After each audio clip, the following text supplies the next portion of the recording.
Good morning. I'm Jen Amos at Weiss Research. I'm Andy Myers, and this is your morning market alert for Monday, April 4th. Stocks on Wall Street are set to start the week off with gains, despite another jump in oil prices.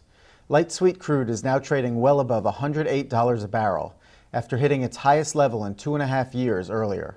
Continued tensions across the Middle East and North Africa are raising fears about more supply disruptions beyond Libya's 1.6 million barrels a day.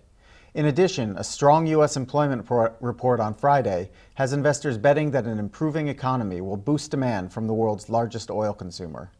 Meanwhile, gold prices are rising back near their record high hit last week, right around $1,440 an ounce. Lots of international M&A activity to tell you about today, starting in the mining industry.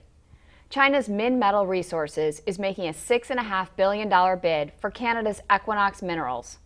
Complicating the matter is the fact that Equinox is already trying to buy rival London Mining. Minmetals is urging Equinox shareholders to reject that plan and instead support its buyout proposal. Equinox owns copper-producing mines in Zambia and Saudi Arabia. Minmetals' offer represents a 33% premium over the stock's 20-day average price. Shares of Equinox are jumping nearly 30% in Australian trading on the news, and Minmetal shares are solidly higher in Hong Kong. Turning to the pharmaceutical sector, Pfizer is selling its Capsugel unit, which makes hard capsules and other drug delivery systems. The buyer is an affiliate of buyout firm KKR, and the price tag is about $2.4 billion. Shares of KKR are jumping 3% in the pre-market, and Pfizer is set to open higher as well.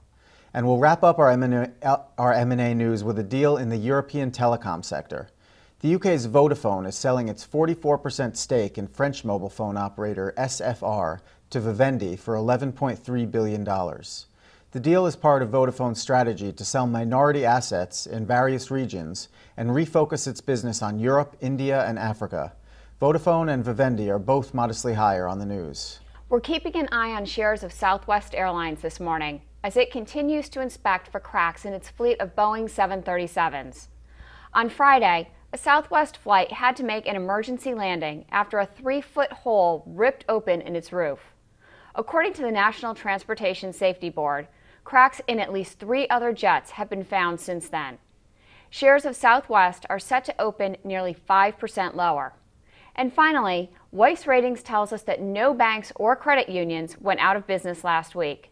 For the year, 26 banks and thrifts have closed their doors, and 5 credit unions have failed. That's the latest from Weiss Research. We'll be back after the opening bell with all the market reaction.